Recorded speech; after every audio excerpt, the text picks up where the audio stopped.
Bonsoir et bienvenue dans le Grand Mag. Aujourd'hui, dans ce numéro du Grand Mag, des milliers de Canadiennes se sont fait poser des implants mammaires croyant qu'ils étaient sans danger. Or, de nombreuses porteuses sont tombées malades.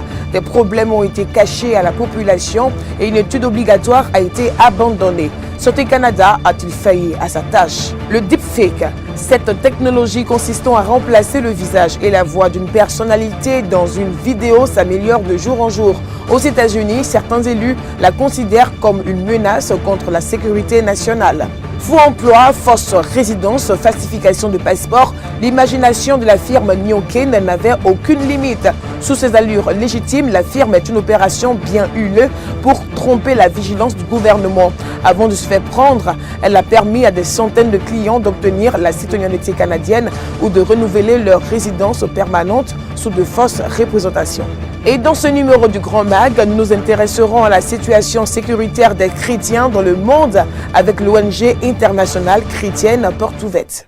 Depuis des décennies, on dit aux femmes que les implants sont sans danger pour leur santé. Mais est-ce vraiment le cas? Des milliers de Canadiennes se sont fait poser une nouvelle génération d'implants mammaires de silicone approuvés en 2006 par Santé Canada. Mis à part certaines complications connues, on les disait sans risque pour la santé. Pourtant, au cours des dernières années, des milliers de femmes ont fait retirer leurs implants à cause de problèmes divers. De nouvelles études ont démontré que les implants de silicone sont associés au développement de maladies auto-immunes ainsi qu'à une forme rare de cancer. Elles ont 30, 40, 50 ou 20 ans. Elles sont travailleuses sociales, maquilleuses, femmes d'affaires ou championnes de conditionnement physique. Comme des centaines de Canadiennes, elles affirment que leurs implants mammaires les ont rendues malades, alors que leurs médecins et Santé Canada leur avaient laissé entendre qu'ils étaient sécuritaires. Depuis qu'en 1889, un chirurgien téméraire a eu l'idée d'injecter de la paraffine dans la poitrine de ses patientes, les femmes ont servi de cobayes pour toutes sortes d'expérimentations. Un tour de poitrine généreux devient particulièrement un critère de beauté pendant la Deuxième Guerre mondiale. Dans les années 40, on injecte un mélange de graisse et de silicone directement dans la poitrine des femmes. Dans les années 50, on implante des éponges de plastique. On essaie aussi les bandelettes de polymère.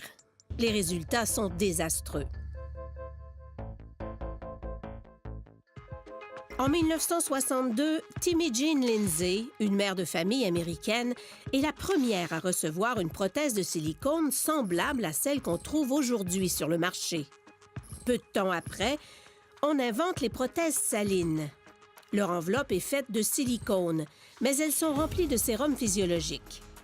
50 ans et des millions de chirurgies plus tard, l'innocuité des implants mammaires fait toujours l'objet de controverses.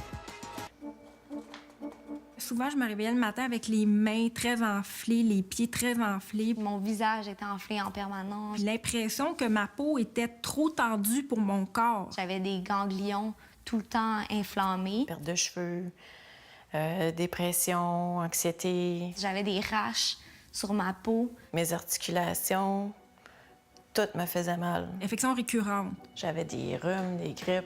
C'est comme si j'avais un rhume en permanence. Diagnostic d'asthme en 2014, alors que je suis très sportive, j'ai jamais fumé. Beaucoup de problèmes de sinus aussi. J'ai arrêté de transpirer et je n'ai plus transpiré pendant 10 ans. La fatigue. C'était plus que de la fatigue. C'était, en anglais, on dit exhaustion. J'étais épuisée complètement. Julie avait des implants de silicone. Ève et Catherine, des implants salins. Les trois femmes sont persuadées qu'elles ont souffert de la maladie des implants mammaires, une maladie dont leur chirurgien ne leur avait pas parlé. Non, pas du tout. Il m'a conseillé de les faire changer au bout de 10 ans. Il n'y avait aucun problème, il n'y avait aucun risque. C'est ça, si l'implant rupture, le liquide va être absorbé par ton corps. Les risques de maladies auto-immunes, les risques d'inflammation, de fatigue extrême, c'était pas inscrit nulle part. La maladie des implants mammaires n'est pas officiellement reconnue. On parle pourtant de ce phénomène depuis 30 ans.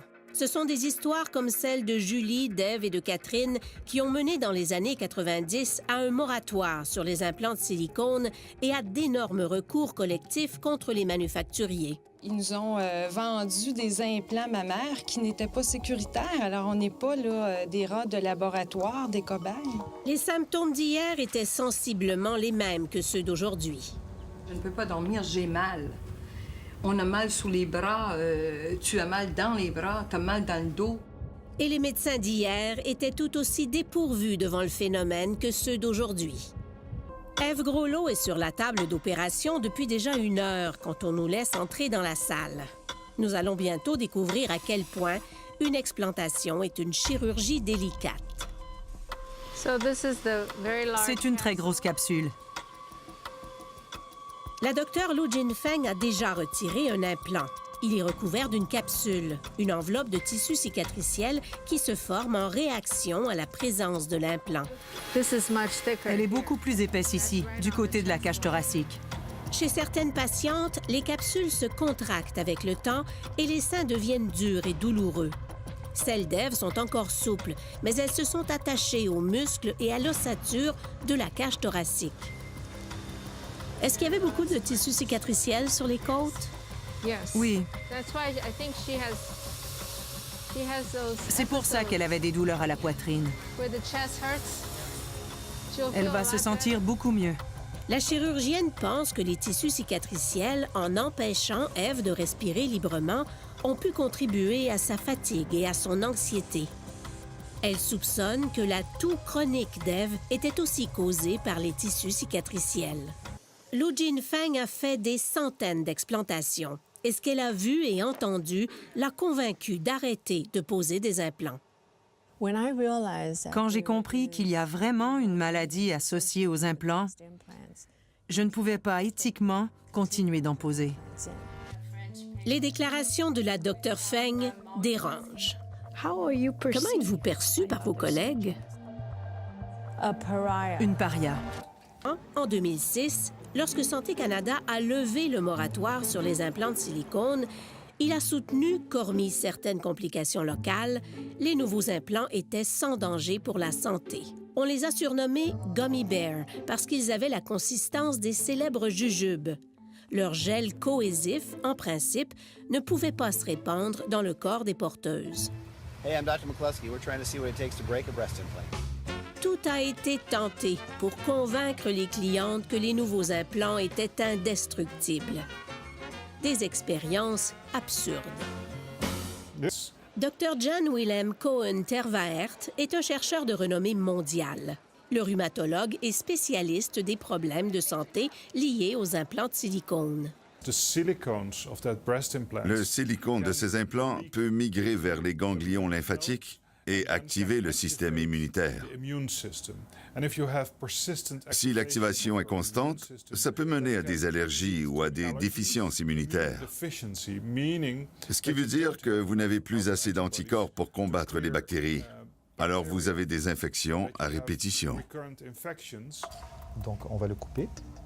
En matière de silicone, tous les médecins ne logent pas à la même enseigne. Et puis vous voyez, quand vous dites la toxicité de quelque chose peut dérégler le système immunitaire, entre dire ça et le prouver scientifiquement, il y a un monde. Pour le président de l'Association des spécialistes en chirurgie plastique et esthétique du Québec, la maladie des implants mammaires n'existe pas. Le breast implant illness, ça fait plus de 15 ans, 18 ans que le dossier a été fermé là-dessus. Et fermé? On n'a pas associé ça aux implants mammaires. Nous avons fait une vaste méta-analyse qui démontre que 60 à 70% des patientes vont beaucoup mieux une fois que leurs implants sont enlevés. C'est convaincant. Au jour 5, mon ganglion a commencé à désenfler. Là, c'est disparu. Complètement. Ma concentration est revenue. Mon symptôme majeur à moi, qui était la sensation de brûlement interne, la soif intense, c'est disparu. Non loin des berges du lac Nipissing, à North Bay, dans le nord de l'Ontario, nous avons rencontré une femme déterminée. En 2009, Terry McGregor a 44 ans quand elle décide d'opter pour une augmentation mammaire. Je savais précisément ce que je voulais. C'était de retrouver la poitrine que j'avais avant d'avoir mes enfants. Tout se passe bien pendant 6 ans, mis à part certains changements subtils. Je regardais des photos et je trouvais que j'avais le visage bouffi. Pourtant, je n'avais pas pris de poids. Aujourd'hui, je n'en suis pas certaine, mais je crois que c'était les premiers signes d'inflammation, de réaction immunitaire. Mon corps réagissait aux implants. Il y avait 3 tumeurs d'environ 5 cm chacune sur la capsule. On pouvait voir le cancer à l'œil nu. Terry est la 12e porteuse d'implants mammaires canadienne chez qui on découvre un lymphome anaplasique à grandes cellules associé aux implants mammaires. À l'été 2015, 140 cas seulement ont été identifiés à travers le monde. On sait encore très peu de choses sur ce cancer. Malgré 8 traitements de chimiothérapie, la maladie progresse. On annonce à Terry qu'il ne lui reste que quelques mois à vivre. Je me suis mise à chercher de l'aide à la grandeur de la planète. Sur Facebook, Terry se joint à un groupe de femmes qui souffrent du même cancer qu'elle. Grâce à leurs contacts, elle découvre un traitement expérimental qui va la sauver. J'ai eu 4 traitements de cet essai clinique et la maladie a complètement disparu. Santé Canada nous assure qu'il a l'intention de rencontrer prochainement des patientes pour discuter du dossier lymphome. Terry aura peut-être bientôt l'invitation qu'elle attend. Est-ce que ça valait le voyage? À un moment donné, il faut avoir la foi. On investit du temps, on investit de l'argent et on espère. Une demande de recours collectif a été lancée par 2 cabinets d'avocats montréalais à l'encontre de 5 producteurs d'implants mammaires qui seraient, d'après des femmes, à l'origine de nombreux problèmes de santé tels que le cancer. Les Canadiennes concernées ont invité d'autres citoyennes à s'y inscrire. Fake news, deepfakes. Quel impact les nouvelles technologies ont-elles sur l'information? La technologie numérique et des algorithmes performants permettent maintenant de créer rapidement et facilement des imitations réalistes du visage et de la voix. C'est ce qu'on appelle les deepfakes. Une entreprise de Los Angeles nous montre comment on est capable de créer une image animée à partir de photos trouvées sur le web. En parallèle, des entreprises créent des logiciels de détection de faux messages. Quels sont les dangers de cette nouvelle technologie pour la sécurité nationale, de même que notre sécurité personnelle? We're entering an era in which our enemies can make it look like anyone is saying anything at any point in time. Ce discours de Barack Obama passera à l'histoire, non pas en raison de son contenu. Ce discours d'Obama est historique parce qu'il ne l'a jamais prononcé. On voit Barack Obama, on entend l'ancien président, mais il s'agit d'un deepfake, selon le terme désormais consacré dans le vocabulaire techno. Un deepfake, c'est une vidéo complètement fausse, créée au moyen de l'intelligence artificielle. You see, I would never say these things, at least not in a public address, but someone else would. Someone like Jordan Peele. Jordan Peele, c'est le réalisateur qui a réussi ce trucage d'Obama. Moving forward, we need to be more vigilant with what we trust from the internet. Son but était d'alerter le public aux dérives potentielles du procédé. Obama, c'était vraiment une prise de conscience qu'on était face à quelque chose qui était potentiellement très dangereux dans notre rapport à la démocratie. Ici, sur la promenade des célébrités à Los Angeles, on déambule dans un monde d'illusions, de faux et de pacotilles. Mais dans la Mecque du cinéma américain, on est aux premières loges pour rencontrer des étoiles du domaine de l'animation et de l'intelligence artificielle qui ont développé des outils aussi fabuleux que dangereux. Nous sommes chez Pinscreen, un studio de Los Angeles, pour rencontrer l'un de ces nouveaux maîtres de l'illusion. Donc, ce que je vais faire, je vais juste prendre une photo de moi-même. Nous y avons rencontré Hao Lee, vraie postdocteur en sciences informatiques et fausse danseuse de Gangnam Style. Il me prête son visage et je lui prête ma voix. Alors, salut Hao, je suis très heureuse de te rencontrer toute ton équipe ici chez Pinscreen. Vous faites vraiment du boulot un peu inquiétant, mais très réaliste et très sophistiqué. Avec sa jeune entreprise, il brasse de vraies grosses affaires dans le domaine du faux. Le but qu'on a, en fait, c'est de créer une technologie qui permet, en fait, des gens de communiquer en 3D dans le futur et aussi de créer, en fait, des avatars. Et là où ces possibilités deviennent plus inquiétantes, c'est qu'on peut maintenant usurper l'image de n'importe qui grâce à une photo prise sur Internet. Kim Jong-un. Ouais. Je pense que le truc qui est vraiment nouveau ici, c'est que tout ce qu'on a besoin, c'est vraiment juste une seule image. Donc, en fait, les images, c'est quelque chose qui est vraiment accessible, quelque chose qui est vraiment facile d'obtenir sur Internet. On a juste besoin d'une image. Et ouais, là, on peut créer un fake news en temps réel. Imaginez jusqu'où un politicien pourrait se retrouver dans l'embarras en raison d'un deepfake. Ce qui me ferait peur aussi, c'est l'utiliser à des fins pour créer de la chicane, si je peux dire, ou venir appuyer des... je sais pas, moi, si on me faisait dire des propos racistes, par exemple, ou... je veux dire, c'est horrible, là. Mathieu Dugal est journaliste et animateur techno à Radio-Canada. Il s'intéresse au phénomène. On pourrait se retrouver avec des vidéos très crédibles avec le petit logo de Radio-Canada, ou le logo de CNN, ou le logo de France 2, et là, de voir des vidéos circuler qui ont été complètement trafiquées et qui ont l'air extrêmement crédibles. My fellow Americans, after serious consideration, I have decided to resign from the office of the president. Le cauchemar, ce serait une vidéo de Trump qui dit avoir lancé une attaque nucléaire sur la Corée du Nord. Avant même qu'on se rende compte que c'est un trucage, on serait en pleine guerre nucléaire. Ça a peu de chances de se produire, mais c'est possible. Chose certaine, la technologie existe. Annie Farid se spécialise en analyse et en authentification des contenus numériques. N'importe qui peut créer des trucages convaincants. Je pense que ça va mener à une apocalypse de l'information. Il faut s'y préparer. Les outils sont plus accessibles qu'avant et ils se perfectionnent sans cesse, ce qui va rendre les trucages de plus en plus difficiles à déceler. Parce qu'on vous a montré de fausses images, mais ne serait-ce pas encore plus surréaliste si on pouvait imiter la voix? On est déjà rendu là. Hi everybody. This night I am happy to share with you a small announcement about a cool startup called Lyrebird. Lyrebird, une jeune entreprise de Montréal, a développé des outils qui permettent d'imiter la voix. They launched today their website where you can create a digital copy of your voice.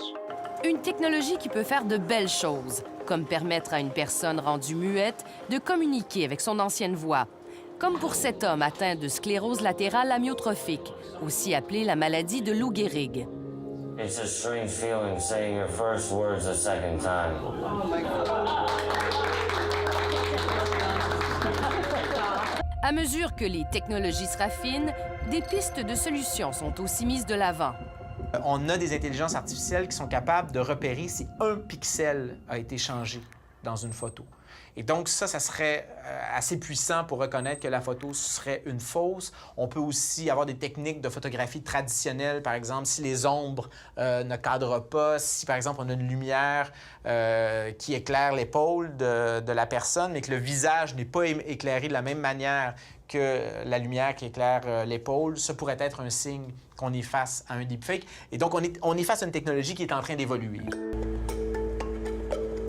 Dans ce monde d'illusions, on ne le répétera jamais assez, il sera toujours préférable de se tourner vers des sources fiables. En septembre dernier, 3 élus américains ont décidé de s'emparer de ce sujet pour en prévenir les effets néfastes à l'approche des élections de mi-mandat aux États-Unis. En France, le problème est devenu un objet d'inquiétude. Un rapport sur la désinformation publié en septembre dernier pointait le fait que ces vidéos deepfake pouvaient participer dans les prochaines années à une atomisation extrême de l'information. Il vous est déjà arrivé de recevoir une offre d'immigration comme celle-ci. Visa et emploi au Canada garanti. Permis de travail garanti. Bourse d'études gratuite, etc., etc. Cette enquête que vous allez suivre dans quelques instants raconte la plus importante fraude en matière d'immigration de l'histoire canadienne. Faux emploi, fausse résidence, falsification de passeport, l'imagination de la firme Nyoken n'avait aucune limite. Avant de se faire prendre, elle a permis à des centaines de clients d'obtenir la citoyenneté canadienne et de renouveler leur résidence permanente sous de fausses représentations. Chaque année, la capitale albertaine accueille des milliers d'immigrants. Mais en 2010, une résidence unifamiliale attire l'attention d'agents du ministère de l'Immigration. Cette maison semble bien populaire auprès d'immigrants chinois, un peu trop même. Les agents découvrent que pendant une période de 8 mois, plus de 40 immigrants chinois nouvellement arrivés au Canada ont déclaré y vivre. Les agents observent le même phénomène dans d'autres résidences à Calgary, à Edmonton et à Richmond en Colombie-Britannique. De nombreuses adresses apparaissaient à répétition. 10, 20, 30, voire 114 personnes différentes utilisaient ces adresses. C'était évidemment étrange. Une adresse à Calgary avait été utilisée plus de 60 fois. Les agents d'immigration, réfugiés et Citoyenneté Canada ont alors envoyé l'affaire à l'Agence des services frontaliers pour faire enquête. Et ce n'est là que la pointe de l'iceberg. Les agents ne se doutent pas qu'ils sont sur le point de découvrir la plus grande fraude à l'immigration de l'histoire canadienne. Intercepté à l'aéroport de Vancouver, un de ces immigrants avoue avoir passé seulement 10 jours à Calgary. Il dit avoir résidé chez un ami, mais un ami dont il ne se souvient plus du nom. Une immigrante, dont l'adresse au dossier est à Edmonton, concède qu'elle n'a jamais vécu dans la capitale albertaine. Elle est même incapable de reconnaître le nom de la province. Les enquêteurs découvrent que tous ces immigrants ont un point en commun. Ils ont retenu les services d'un conseiller en immigration de la région de Vancouver, Jun Wang, surnommé Sonny Wang. Originaire de Chine, Sonny Wang fonde à Vancouver en 2001 Nyoken, un cabinet de consultation en immigration. Il avait des bureaux dans le centre de Vancouver qui ressemblaient à des bureaux de consultants. Il avait des secrétaires, il y avait des numéros. C'était pas quelqu'un qui se cachait. C'était pas quelqu'un qui agissait comme un criminel. Sonny Wang s'enregistre en bonne et due forme auprès de la Société canadienne des consultants en immigration, l'ordre qui régit la profession à l'époque. Mais en 2006, il ne renouvelle pas son adhésion. Il devient alors ce qu'on appelle un consultant fantôme. Il n'était pas autorisé à offrir ce genre de service. Il n'était même pas un consultant en immigration accrédité, et encore moins un consultant en immigration commettant de la fraude. Grâce aux adresses frauduleuses, les clients de Sonny Wang donnent l'impression d'habiter au Canada alors qu'ils sont plutôt en Chine. Mais à chaque fois qu'ils retournent dans leur pays d'origine, les timbres apposés sur leur passeport laissent des traces de leur long séjour à l'étranger. Sonny Wang a prévu une combine en modifiant les timbres sur les passeports chinois de ses clients. Au cours de l'été suivant, en 2012, l'étau se resserre. Sonny Wang fait maintenant l'objet d'une opération de surveillance. Puis, le 17 octobre 2012, l'Agence des services frontaliers frappe. Elle effectue des perquisitions au bureau de Nyoken et à la résidence du fraudeur. Nous avons saisi plus de 90 boîtes remplies de documents et 18 ordinateurs contenant 12 téraoctets d'informations. Il y a donc énormément de preuves qui doivent être examinées, analysées et répertoriées. 2 ans plus tard, en octobre 2014, les enquêteurs de l'Agence des services frontaliers se rendent à nouveau au bureau de Sonny Wang, mais cette fois-ci pour procéder à son arrestation. Quand nous sommes arrivés, nous l'avons pris en flagrant délit. Il s'est avancé pour venir à la rencontre de nos agents et avait en main des copies de passeports modifiés et une demande de passeport. Nous l'avons pincé alors qu'il poursuivait les activités auxquelles nous soupçonnions qu'il se livrait 2 ans auparavant. Sonny Wang est libéré avec de strictes conditions. Il lui est interdit d'exploiter une entreprise ou d'être en possession de formulaires d'immigration. Pourtant, dans les mois qui suivent, les autorités découvrent qu'il continue ses activités, envoyant même un autre formulaire frauduleux pour un client. Il est à nouveau arrêté, puis incarcéré. Sonny Wang plaide coupable à 15 chefs d'accusation de fraude et d'évasion fiscale. Il est condamné à plus de 900 000 $ d'amende et à 7 ans de prison. C'était une peine très importante et l'une des plus longues que nous ayons jamais vues au Canada pour un stratagème de fraude à l'immigration. N'importe qui travaille dans l'industrie sait qu'il y a des personnes qui font ce genre de choses, en particulier d'arriver au point où ils en étaient et que ça a pris tellement de dossiers avant qu'on s'en rende compte. C'est vraiment une indication de problème avec le système d'immigration. Alors, faisons donc attention car la fraude existe bel et bien dans l'industrie de l'immigration au Canada. Créée en 1955 et présente dans plus de 60 pays, l'ONG Portes Ouvertes a pour objectif de venir en aide aux chrétiens persécutés à cause de leur foi partout dans le monde. Elle dénonce et interpelle sur la persécution. C'est à juste titre que chaque année, elle publie son index mondial des persécutions des chrétiens.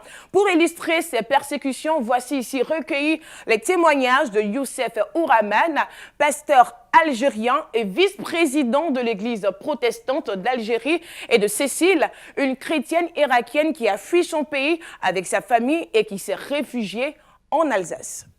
Cet index est réalisé avec les données remontées par les équipes de l'ONG Portes Ouvertes présentes partout à travers le monde. On compte aujourd'hui 2 milliards de chrétiens sur Terre. Parmi eux, 245 millions seraient fortement persécutés selon Portes Ouvertes, ce qui représente un chrétien sur 9. Si la persécution contre les chrétiens était un lac, cette année, ce sera un lac plus profond et plus large, avec une tempête à la surface. D'abord, plus profond, c'est-à-dire que le poids de la persécution autour du monde augmente. On voit par exemple, quand on regarde juste la pression quotidienne, ce qu'on appelle l'étau, ça augmente de 16% partout dans le monde aujourd'hui contre les chrétiens. Mais l'autre aspect, cette année, c'est un lac qui devient plus large aussi, parce que de plus en plus de pays dans notre monde sont touchés par la persécution, et on voit vraiment un débordement, surtout en Afrique. Et troisième facteur, si on prend cette image, il y a une tempête à la surface. Et la tempête, c'est la violence. Les assassinats, les églises incendiées, les femmes violées, les personnes kidnappées. Pas une violence telle en Algérie, mais un climat de plus en plus tendu. Le pays passe en effet du 42e au 22e rang des endroits dans le monde où les chrétiens sont fortement persécutés. C'est un des pays du monde, des pays musulmans, où l'Église grandit le plus vite. Et ces chrétiens n'ont pas le droit de se réunir. Il y a une campagne systématique de la part de l'État de fermer les lieux de culte. Pour nous parler de cette situation algérienne, nous avons rencontré Youssef Ouraman. Il est pasteur à Oran. Depuis plusieurs années, il sent la pression monter à l'encontre de son église. Il nous en donne quelques exemples. Parfois, tu trouves des fourgons de police qui sont constamment devant l'église chrétienne, mais aussi parfois ils envoient leur indicateur qui assiste évidemment au culte pour leur donner leur rapport, mais aussi ils te convoquent. Et maintenant, dernièrement, ce qu'ils voulaient, ils ont convoqué pas mal des pasteurs, ils l'ont demandé chaque week-end. Après le culte, il faut faire un rapport du nombre des chrétiens qui ont assisté au culte, le pasteur qui a prêché et le thème. Alors il faut leur faire un rapport chaque week-end. Ils veulent nous étouffer, ils veulent nous mettre vraiment vertueux dans la crainte et c'est pas normal. Enfin, pour moi, vraiment, c'est pas juste. L'injustice, c'est ce même sentiment qui hante aujourd'hui encore Cécile et Joseph. Ces chrétiens irakiens de Bagdad, qui préfèrent témoigner anonymement, sont réfugiés en Alsace depuis 2008. إحساسي إنه إحنا انظلمنا وحزينة لأنه تركت الشيء اللي أنا يعني من طفولتي متربية ما طالعة من البلد وإنما جبروني أن أطلع لأنه حتى أحافظ على عائلتي ومع الأسف إنه يعني مع الأسف إنه هم الناس اللي ويانا سووا هيك بينا. Il vivait à Bagdad, dans un quartier mixte chrétien-musulman. Mais la vie y était devenue trop dangereuse, les menaces beaucoup plus précises. Cécile nous explique les raisons qui les ont poussés au départ. يعني بسبب الاضطهاد الديني والخطاب اللي صار ضد المسيحيين هم كفار وبسبب تهديد مستمر على أمن بناتي واختطاف زوجي مثلا مرتين اختطفونه فوراها أنه كان لابد أن أطلع من البلد حتى أمن على الأقل على حياة عائلتي. Pour Portes Ouvertes, ces persécutions à l'encontre des chrétiens sont très graves. Elles relèvent de la négation même des libertés fondamentales. En effet, la liberté religieuse figure à l'article 18 de la Déclaration universelle des droits de l'homme, adoptée par les Nations Unies en 1948. Merci infiniment d'avoir suivi ce magazine. Retrouvez-nous en direct sur notre page web www.lumieredumonde.tv. Retrouvez-nous également sur Facebook, YouTube et Instagram. À la semaine prochaine.